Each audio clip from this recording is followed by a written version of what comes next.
People say childhood was simpler back then. It wasn't simpler. It was just less supervised. British parents didn't trust us with our feelings, but they trusted us with things that could very easily end us. And nobody questioned it. Not the parents. Not the schools. Not even the fire brigade. Let's count down the things British kids were trusted with that make absolutely no sense now. Number 12. School science. That was basically a gamble. In chemistry, we were handed flames, acids, and fragile glass equipment, and then the teacher would often pop out for a cigarette. The entire safety briefing was always just, "Don't be stupid." Which, let's be honest, assumed a lot about a room full of 14-year-olds. We'd be there, squinting through ill-fitting goggles, trying to titrate something that smelled vaguely poisonous, while our teacher was outside, contemplating life. It wasn't really science. It was an exercise in risk assessment where the only variable was our own incompetence. Looking back, it's a miracle we didn't accidentally create a new, highly volatile element, or at least burn the science block down. Number 11. Climbing things with warning signs. If a sign said danger, high voltage, or keep out, construction site, that wasn't a warning. That was an invitation. It just meant it was worth a look. Pylons, building sites, half-built housing estates, these were our adventure playgrounds. The more rust and jagged edges, the better. Every estate had that one kid who went a bit too far.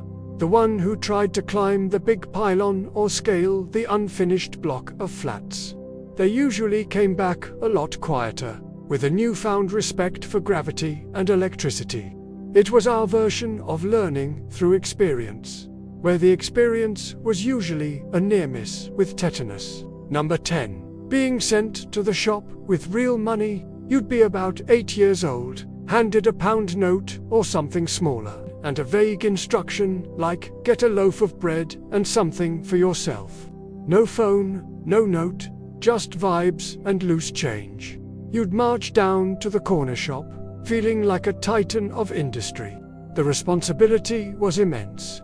You had to remember the order, handle the transaction, and crucially, calculate how many penny sweets you could get with the change. You were 8, negotiating prices like a market trader, trying to work out if 2 Freddos were a better deal than a bag of assorted chews. It was your first real taste of independence and financial pressure.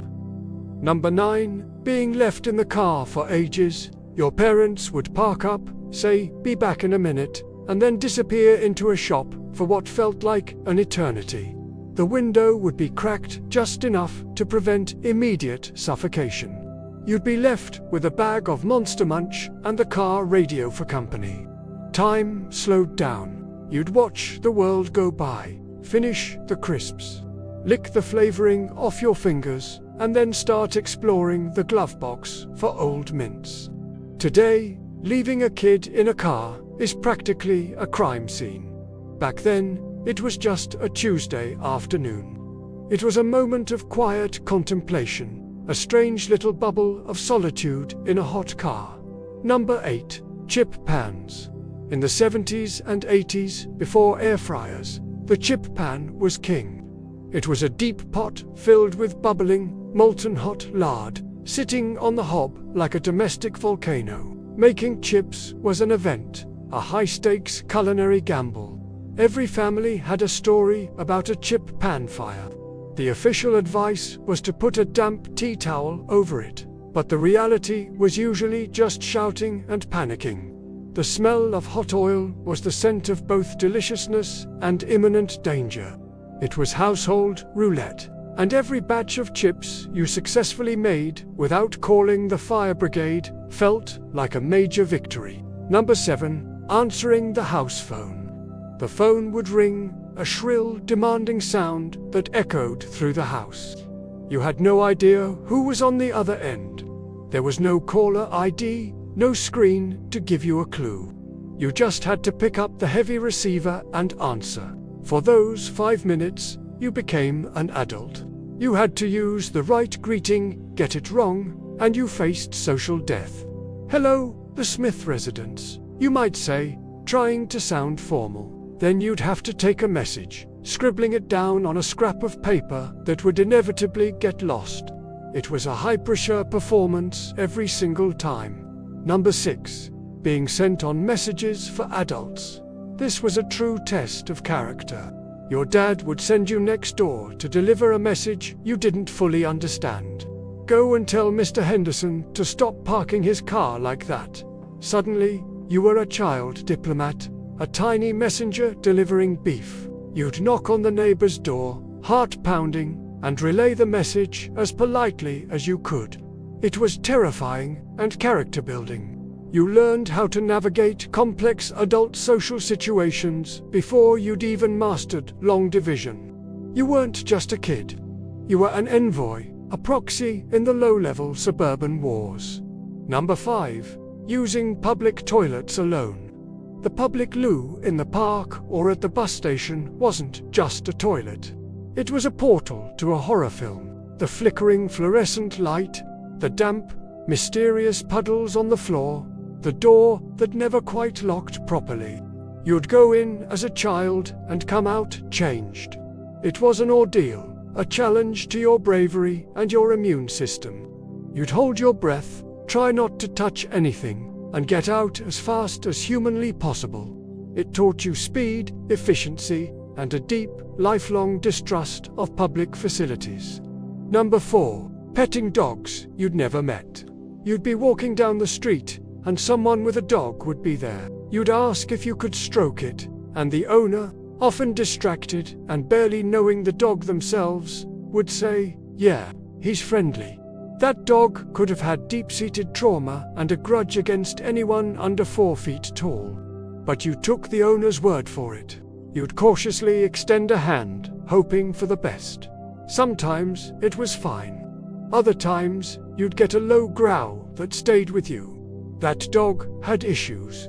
And now, so did you. Number 3. Being trusted to help fix things. Every kid who grew up back then knows the 4 sacred phrases of DIY assistance. Hold the torch. Don't touch anything. No, not that one. And finally, just go and watch telly. You'd be recruited to help your dad fix the sink or wire a plug, a task for which you were completely unqualified. You'd lie on the cold kitchen floor, holding a torch with a failing battery, trying to aim the weak beam at the right rusty pipe. One wrong move, and you felt like you could plunge the entire house into darkness or flood the kitchen. You were an apprentice in a job you never applied for. Number 2. Playing outside with no time limit. You'd leave the house in the morning and just disappear. No phones, no GPS tracking, no schedule. Your parents had a vague idea you were out, and that was enough.